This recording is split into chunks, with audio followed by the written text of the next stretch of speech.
Good day, everyone. My name is Rebecca Lilly for the International Association for Energy Economics. It gives me great pleasure to welcome you to today's webinar entitled Variable Renewable Energy Participation in U.S. Ancillary Service Markets. We're grateful to James Kim and our sponsor, Lawrence Berkeley National Laboratory, for today's timely discussion. First, a little bit about the International Association for Energy Economics. We are the largest association specializing in the field of energy economics and provide a forum for the exchange of ideas, experience, and issues among professionals interested in the field. The organization produces 2 professional journals, a newsletter, and holds conferences and virtual presentations along with a host of other products and services that you can find at our website at www.iaee.org. If you're not already a member of the association, we welcome you to join. A few housekeeping matters in regard to today's webinar before I hand things over to our speaker.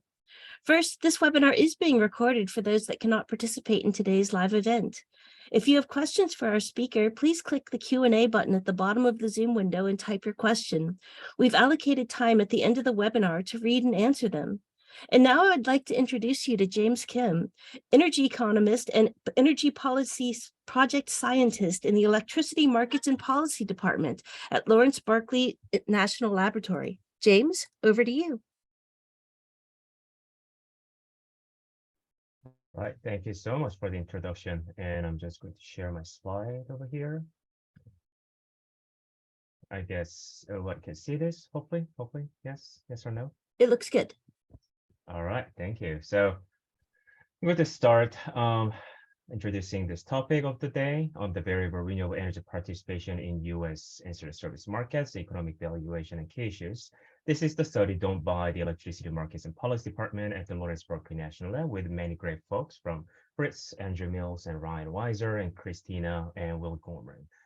So I'm going to introduce the main topics, but before everything, the disclaimer, this is done by and sponsored by the U.S. Department of Energy with a contract and done by the Lawrence Berkeley National Laboratory and all these small fine prints. You can read all that, but just for the sake of time, I'm moving on to the introduction. So why do we need to consider the variable renewable energy participation in the ancillary service market? The one is the revenue stream of the variable energy resources, namely the solar and the wind power plants, they are going down by many reasons. And this is done by a study by many institutions, including ourselves, mainly due to the suppressed energy prices in many markets by having a higher penetration of the renewables. That's one reason, but also the market structure and market topologies and the overall energy mix suppressing the market prices, and also it hurts and decreasing the value stream of the renewable energy resources. And also the renewable energy penetration brings a new challenge for the system operators because the variable nature and the stochastic nature of the solar and energy resources. Now the system operators need to explore the low-cost integration solutions. And we can think it as a win-win. So participating in the ancillary service market by the renewable energy resources that can bring additional revenue stream for the solar and wind, and also the energy storage as a hybrid, as a paired resource. That's we're going to see a few slides later. But also to bring the opportunities to tackle the challenge for the system integrators and the system operators with the low-cost integration solutions. So with that in mind, here has 2 study questions that I'm going to continue using the theme. The one is, what is the additional value, namely delta, of a ancillary service market participation to the standalone solar and wind, and also the hybrid, as in the paired resource with energy storage to solar, or the energy storage paired with wind. And the second is, what the value or the renewable energy paired with a hybrid and or the standalone can bring the value to the reserve market, to the electricity system operators. And there are 3 secondary questions, but I'm going to bring back it at the later stage of this presentation. So a bit of background. So the ancillary service markets, we are going to mainly deal with the regulation markets, have a significantly different products and procurement practices and price formation And as you see on the right side of the plot, the prices of the regulation products and the product type, like for example, RU is regulation up and RD is regulation down. And if you do not see those the tail ends like a PJM and MISO, it's just a single products, meaning a single regulation products does the job for the regulation up and down. So here is already on different design features and also the ancillary service prices within one market, like KAISO, ERCOT, and many other markets, are different by year to year. It is mainly driven by many factors like the cost and load, and hydro availability, and also the market design changes over years. And I briefly mentioned about the market design features of the ancillary service products. So the one is the product itself, like I explained, like a separate regulation up and down, like a KAISO ORCAD SPP. Remember those names, KAISO ORCAD SPP, having a separate regulation up and down products, or bidirectional, meaning both the regulation up and down are in the same and singular regulation products like the other markets. And also the co-optimization, whether it has a co-optimization features in day-ahead and real-time market, or day-ahead market only.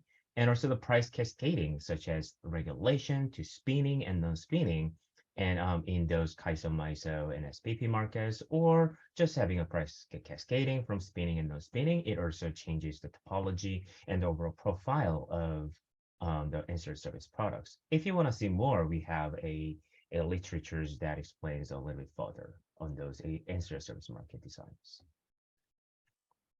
And how about the standalones, such as standalone solar and standalone wind, participating in ancillary service market? Just one sentence is that it's demonstrated and kind of like X-ray proved that they can provide a valuable ancillary service, but the actual participation in the massive scale is not widely happening in the wholesale markets in the US.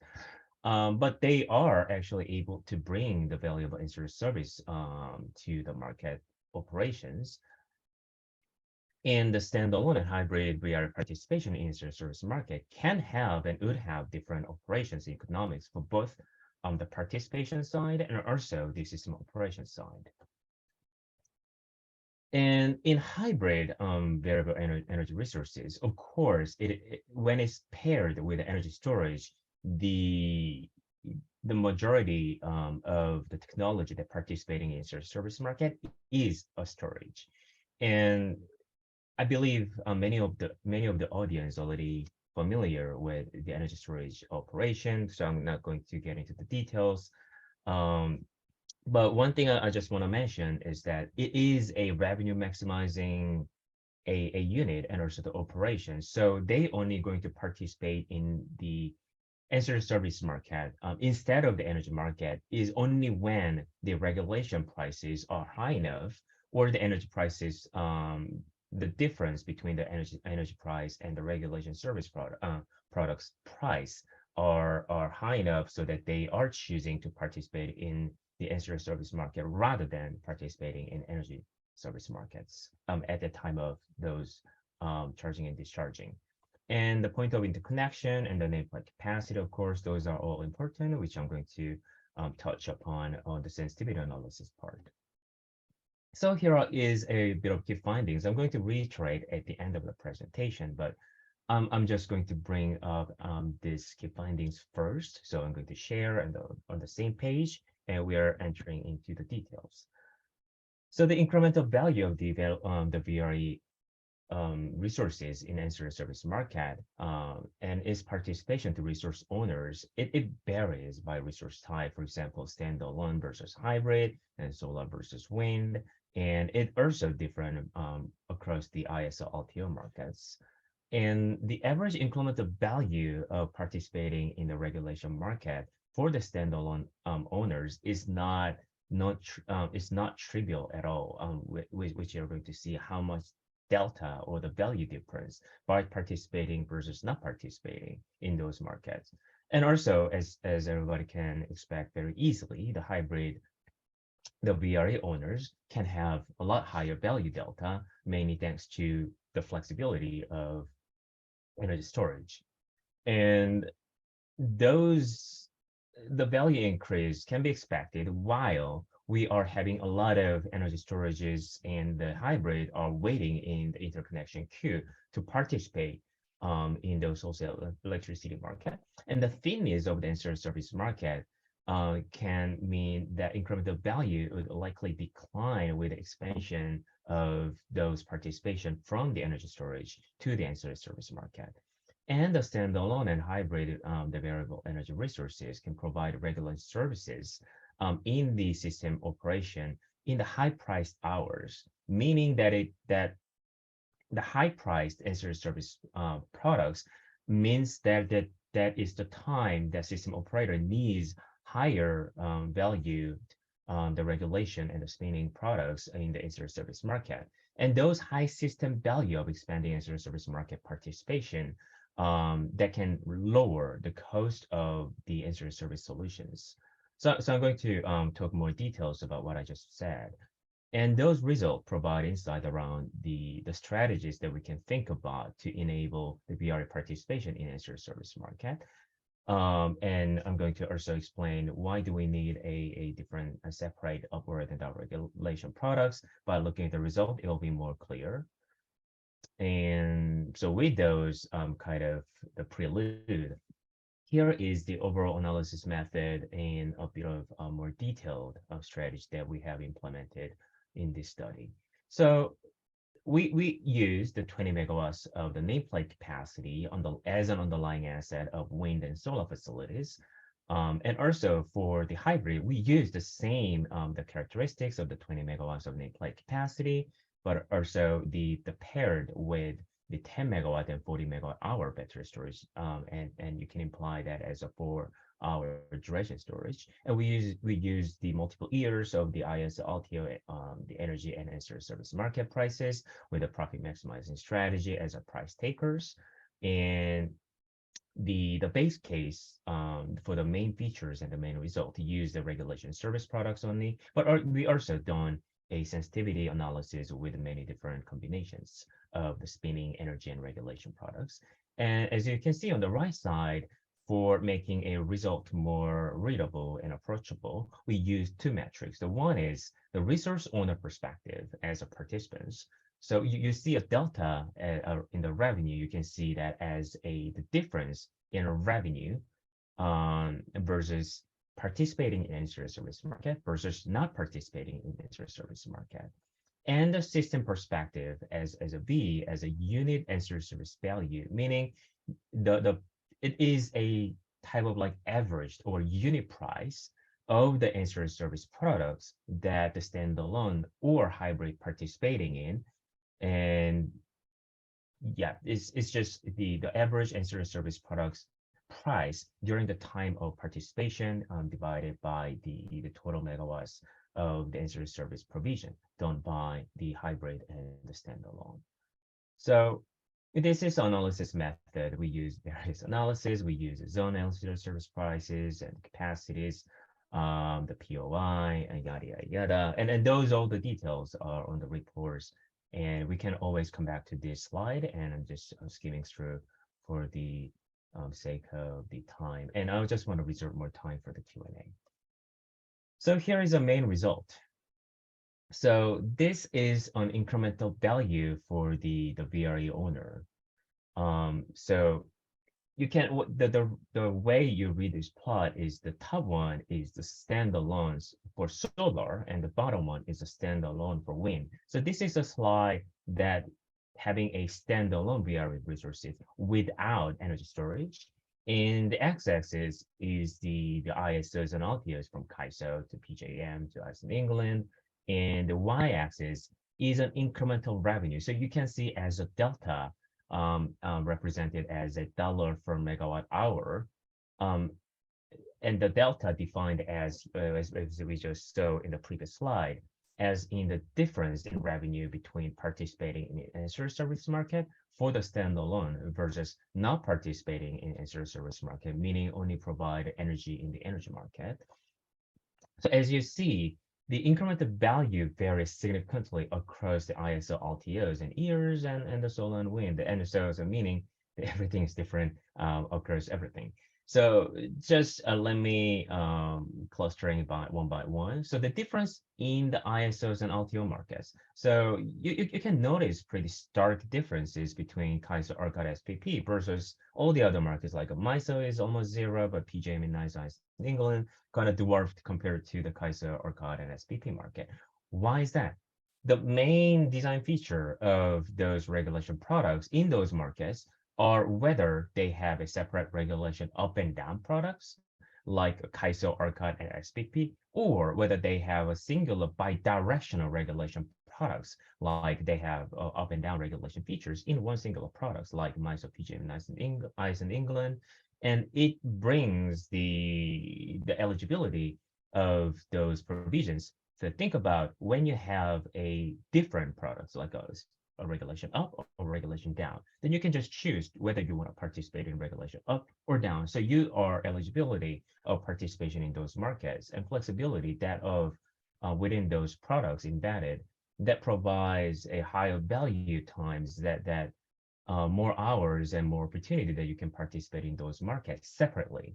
Versus when you have a single products, then you either have to make a decision of whether to participate in those market with a higher opportunity cost because the product itself embeds the up or down the decisions rather than separately. So those decisions and the opportunity to participate will be diminished when you compare to the having a separate up and down products. So I'm going to explain this a little bit more further in the later slides. And the interannual value differences within ISO RTOs, of course, is driven by prices and energy regulation price relationship. Like when you see the ERCOT market, the solar standalone, for example, they have a higher spikes in the year of the 2019, and it is represented well by the ERCOT market events that was a bit of outage and the price events in the 2019, and it is represented by those high price spikes bar. So those year by year differences are also represented by some of the events and those ISO LTO, the specific events and the variations.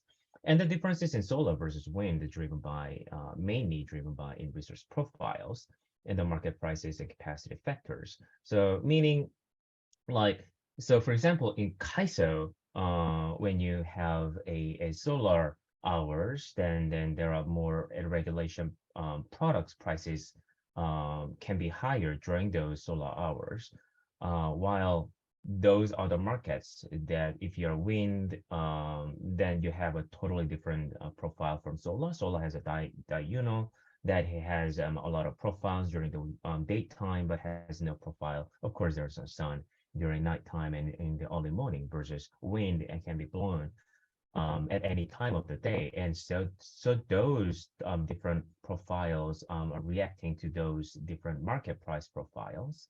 And that can bring the main differences between the solar and wind. How about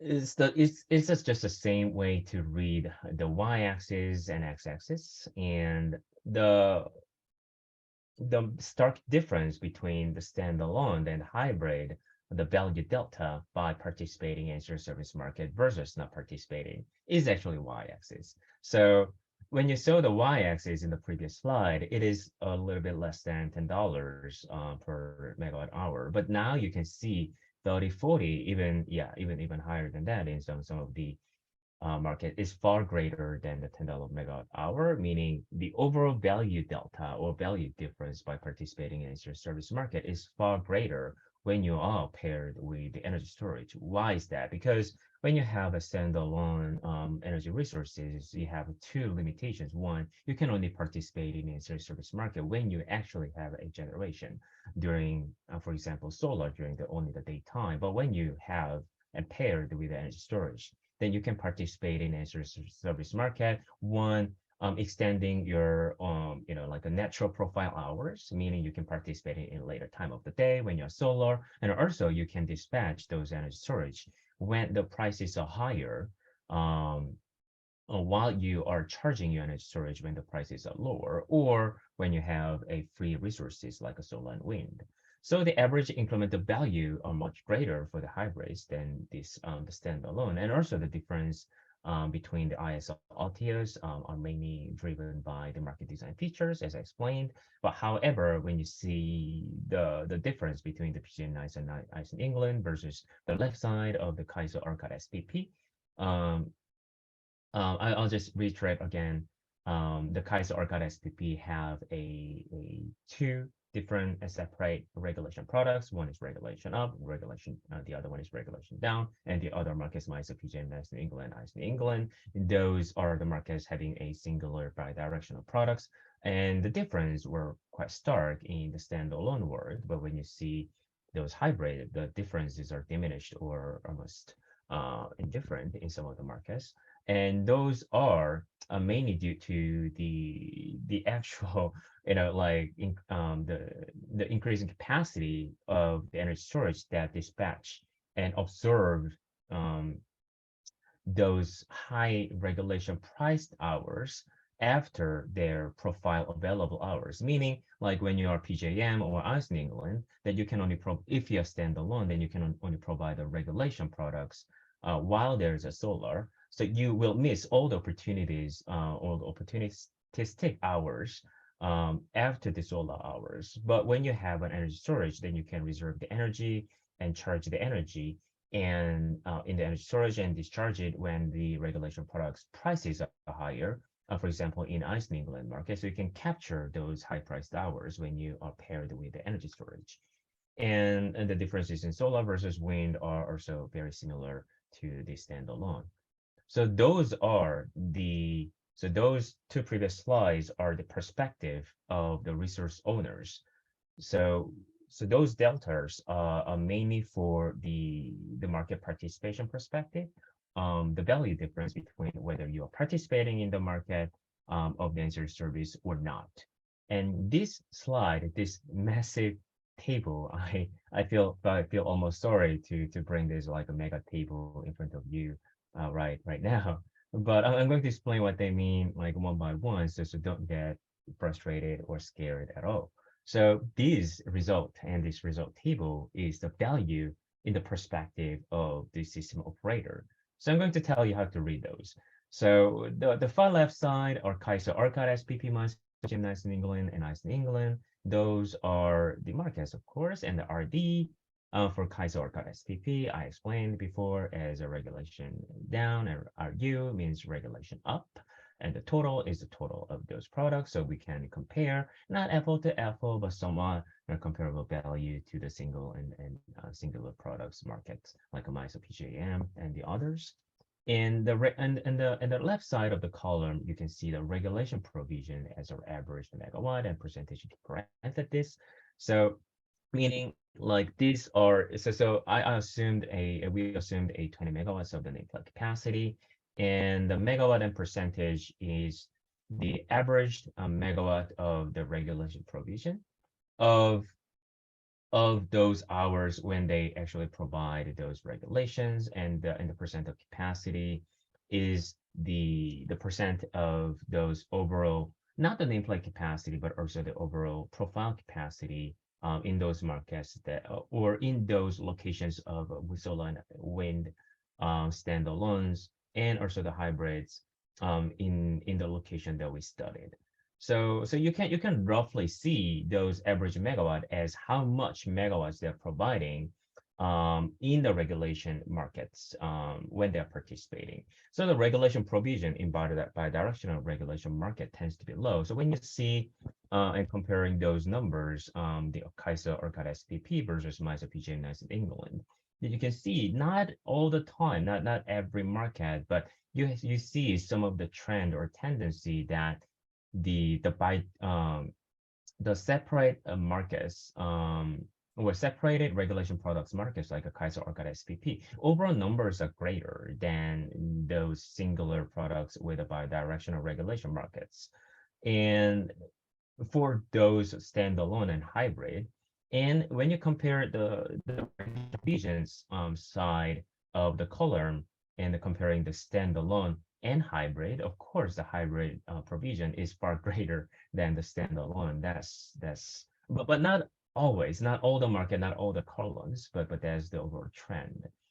And the wind provides more regulation, and we can simply know why is that, because the wind provides the wind energy in most of the hours of the day, but while the solar provides the regulation, especially the standalone, only when the solar sun is available. But the solar value is often higher.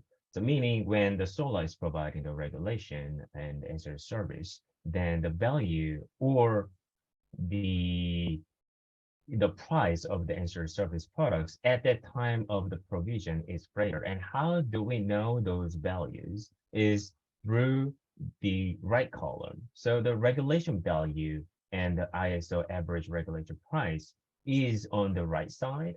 It is the average price or the unit price of the regulation product in those markets when they are providing the regulation and the ancillary service. So when you see those numbers on the standalone solar and wind and hybrid solar and wind, so for example, the top row for the KAISO and standalone, the 26 or 37 and all that.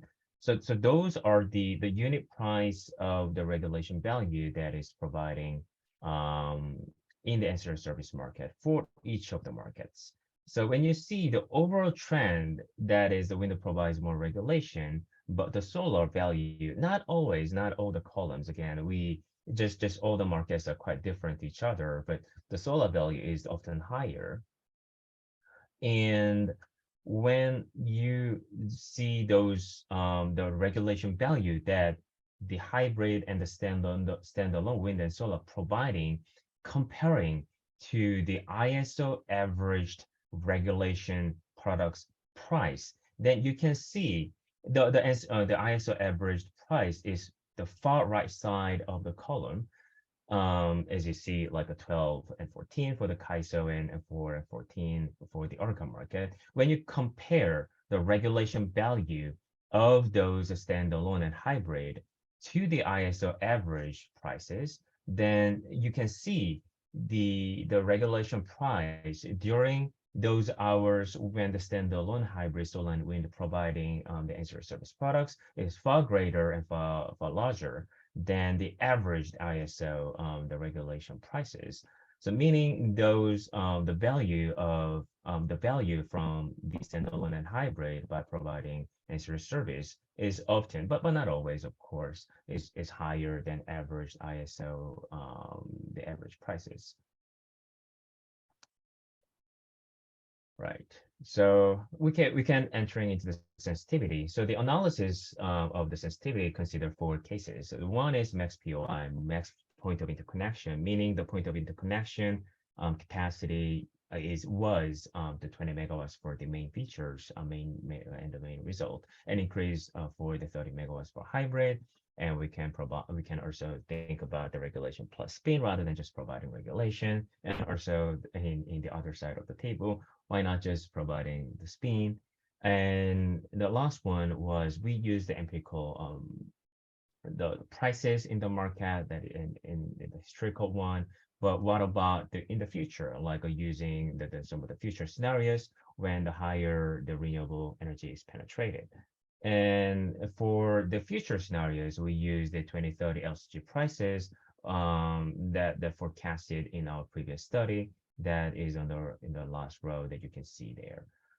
So let's see the result. So the spinning reserve and POI limits result are in this table. So you can see the base case on the standalone and hybrid versus max POI. The POI only matters when you have a hybrid because those POI connection can be increased from the 20 to 30 in our sensitivity cases, and also comparing the result with the how about participating in all the markets like energy plus regulation plus spin. And also the last one is how about just providing the spin as a service products. So the POI limits increase has limited impacts on hybrid result. So meaning like you can increase your POI from 20 to 30, and it also of course increase the value delta versus the base case, but the increase is quite limited, meaning you have a limited window of opportunity, and also those increased capacity does not really add the value too much for the incumbent or compared to the existing base case.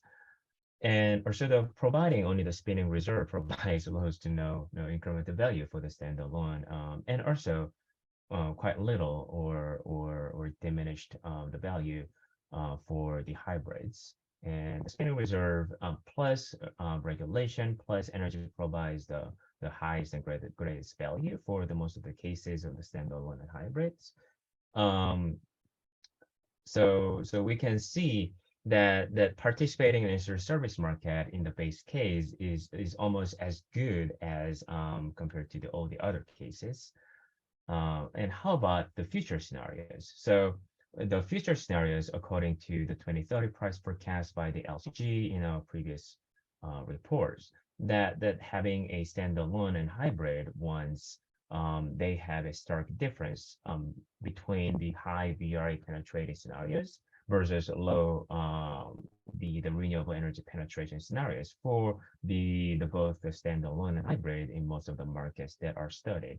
The reason that we have only Kaiser or ISO is because we produced the 2030 price forecast for only those four markets, and the high renewable energy penetration may significantly increase the value of participating in the service market for the standalone hybrid. And it's mainly driven by the increase in the regulation price to cope with the high penetration of the renewables in those four markets in our study.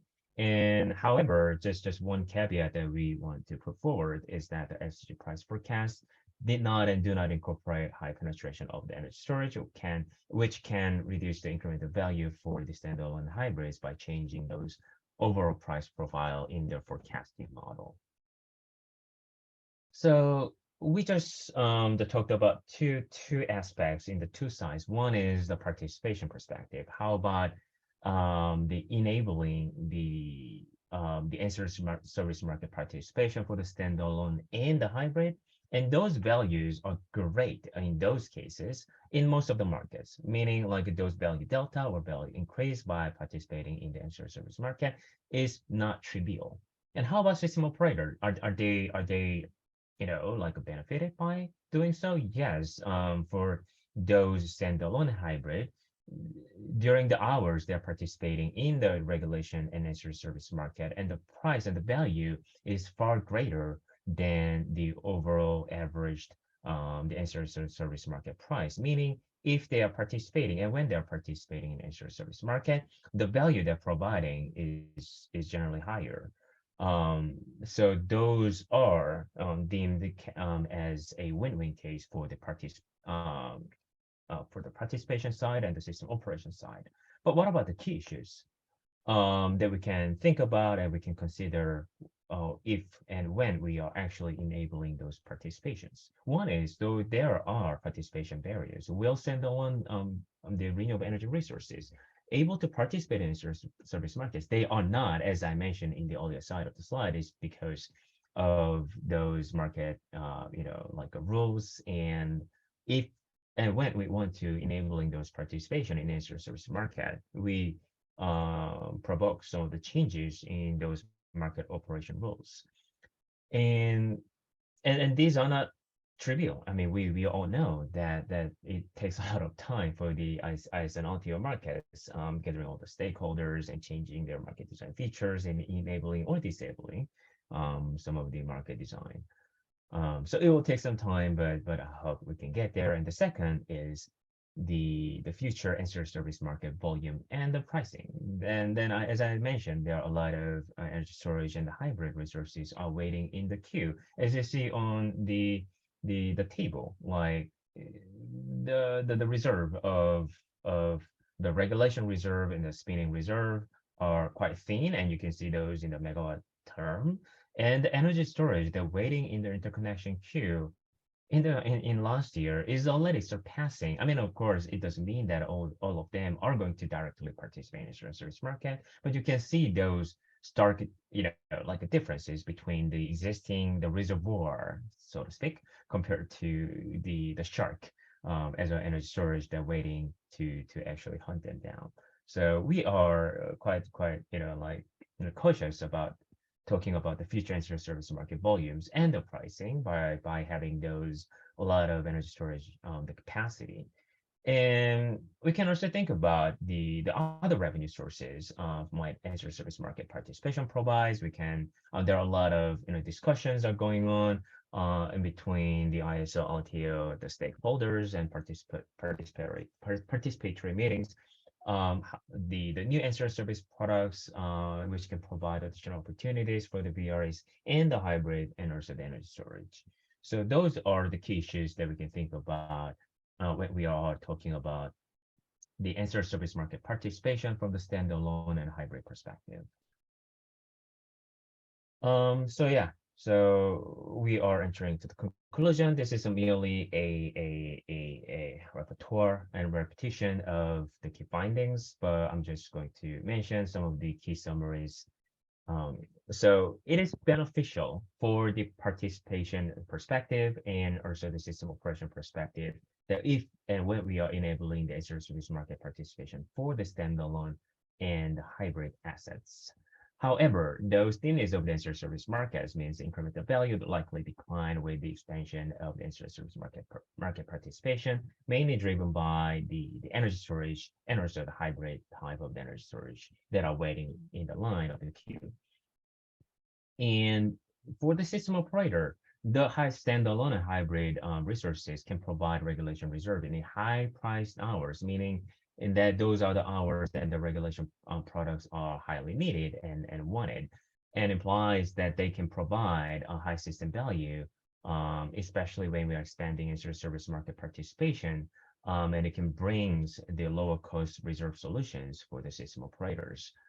And as we saw, there are quite differences between the markets that are having separate upward and downward regulation products versus the single bidirectional products. And we can easily think about if we are and want to enabling those the renewable energy participation in the service market in a more like a productive way, that we can think about separate the single bidirectional products into the upward and downward regulation products so that they can enable those standalone and the hybrid to participate in those ancillary service markets are more easier and also providing more value for both sides. So we can think about, of course, hybrid, the paired with energy storage can have and does have more flexibility to participate in ancillary service markets. So they can be a first step, but we can also ultimately think about expanding those participation to all resources of VRAs.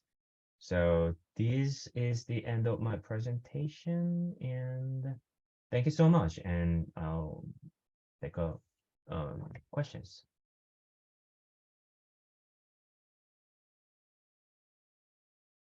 You do have one question waiting for you in the Q&A. Oh, please. Can you? Sure. It says it's from Beverly Brereton, and it is, how does the study account for differences in the demand for regulation versus supply availability of resource capacity among the RTO/ISOs? Typically, relative supply and resource flexibility for following dispatch instructions tends to influence the incremental value realized in the market as well. Yeah, totally. So I think this is a great question, and these dispatches are mainly by the price taking one. So meaning like those the price and supply, like equilibrium or the supply and demand relationships are usually represented by the market clearing the outcomes. Meaning when you have more supply than demand, then you tend to have a lower prices in those markets. When you have a higher demand versus supply, then those prices are representing the more demand than supply. So your ancillary service products are more wanted. And and those dispatch instructions are coming from the market, and I believe those prices are a good signal for the dispatch instructions, meaning when you see a higher prices, a lot of resources are having a incentive to provide those ancillary service products. And we use those simplicity the approach that the prices are signaling those supply and demand and also the dispatch signal. And we have to do this mainly because those all the other markets having a different market design features in the internet service market. So for example, our current market, they have a co-optimization of the internet service and the energy market only in the day-ahead market, not in the real-time market, while some of the other markets, they have a co-optimization in the day-ahead and real-time markets. So those in supply and demand and the dispatch distance are making sense if we only consider in those markets. But when we are covering all the seven different ISO RTOs, we had to bring on the approach and the method that are consistent and approachable to the seven ISOs and RTOs. So we use those simplistic but effective price taking and service market dispatch. Use price as a signal for the supply and demand, and also the dispatch distance made in those markets.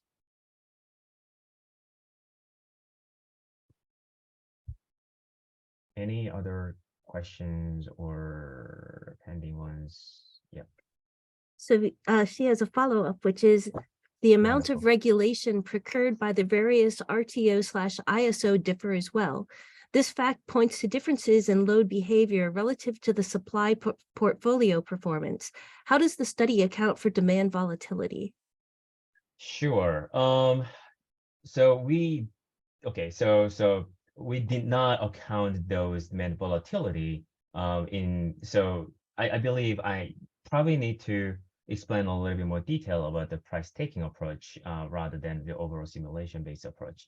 So if you want to the study of those seven ISO RTOs, we have modeling for each difference. We of course modeled the difference in the product design in those markets in all seven markets in those terms, but we are using the price taking approach, meaning when you have a prices that are represented in those markets, so we use a historical prices rather than the prices and the results simulated by those models. So when you have a 8760 profiles of those prices in energy service market in regulation and the energy markets, then you optimize those participation in those the hybrid and the standalone, and you are using the revenue maximizing dispatch model runs for those hybrid and the standalone, given those energy and energy service product prices.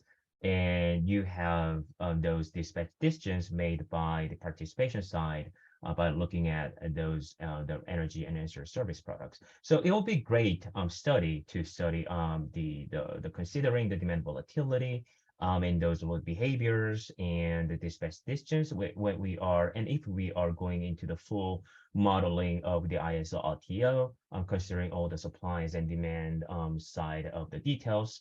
However, this study did not implement those approach. We wanted to have a realistic approach using the real prices from the ISO RTOs. And if you are looking at, so for some of the ancillary service products priced, our price result having models, especially the future looking ones, for example, cambiums, that is a combination of the Emeralds, Rees plus Plexus, or some of the other market size, they're representing pretty well of those energy prices, for example.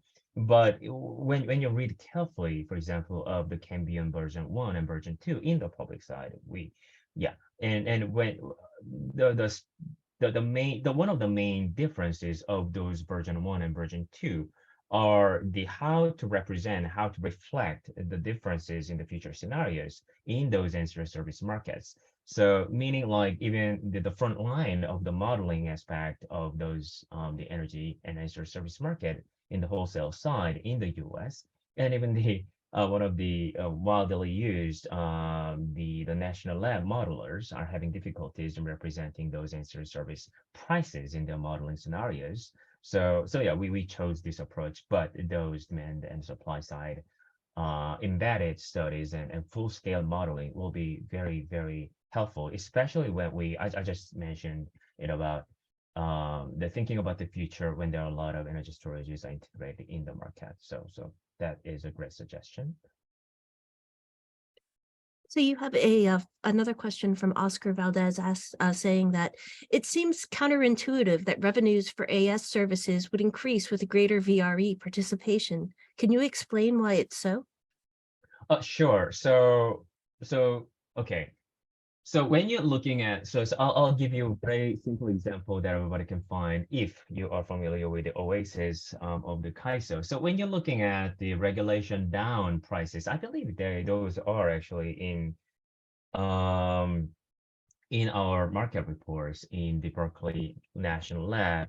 They have tracking the sun or the solar's impact on the California ISO markets. So when you're looking at, for example, I'll just give you a very simplistic example and then explain and answer your question in full detail.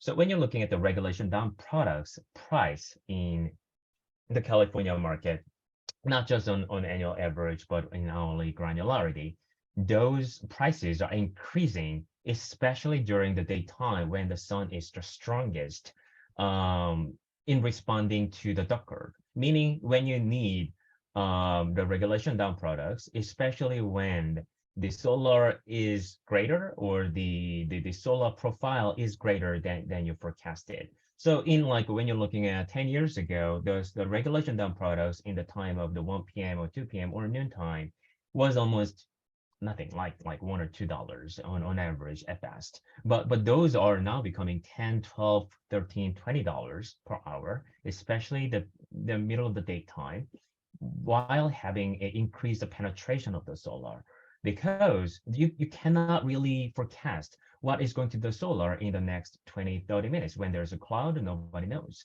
Or when you have a wind blowing, you cannot really have a realistic expectation about the wind tomorrow, or even the wind on the next hour. So those variability and stochasticity brings a lot of challenges in market operation to balance out minute by minute and second by second. And if you have a stochasticity, what you are relying on is not on energy, because energy takes a lot of time, or energy market. Some of the energy market participation takes a lot of time. When you think about nuclear power plants and the coal power plants, those are taking a lot of time to volume up or volume down those generation assets. So those, the stochasticity that brought by the renewable energy participation in a lot of markets like a CAISO, NSPP, and ERCOT, and also all the other markets, those are going to bring additional challenge to meet those balance with the highly penetrated and highly increasing the energy mix from the renewable energies like the solar and wind. It brings a lot of demands for the ancillary service market to meet those balancing needs in those hours when there's a stochasticity realized. Then the ancillary service products prices are going up with the higher renewable penetration. That brings a lot of the increase of value delta for participating ancillary service markets, and those results are transferred to this result in those scenario-based study. I hope that answered your question.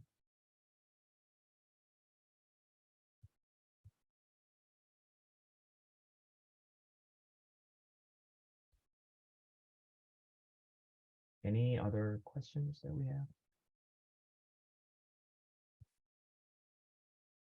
Oscar Valdez confirms that answers his question. Wonderful. In Glad to help. in lieu of any further questions, do you have any closing remarks? So yeah, so when you have additional questions, please take a look at those email address. You can just email me, or I'll type in the full report of the variable resource that is recently there. Then you can check it out, the full reports, and please come back to me or come back to any of those co-authors. They're awesome. We are happy to answer to your questions if you have any. So thank you so much. IAEE wishes to thank James Kim and Lawrence Berkeley National Labs for an outstanding webinar. This webinar will be available on IAEE's website for future download. If you're not already a member of IAEE, we encourage you to join by visiting www.iaee.org. We thank you for attending, and I officially close this webinar.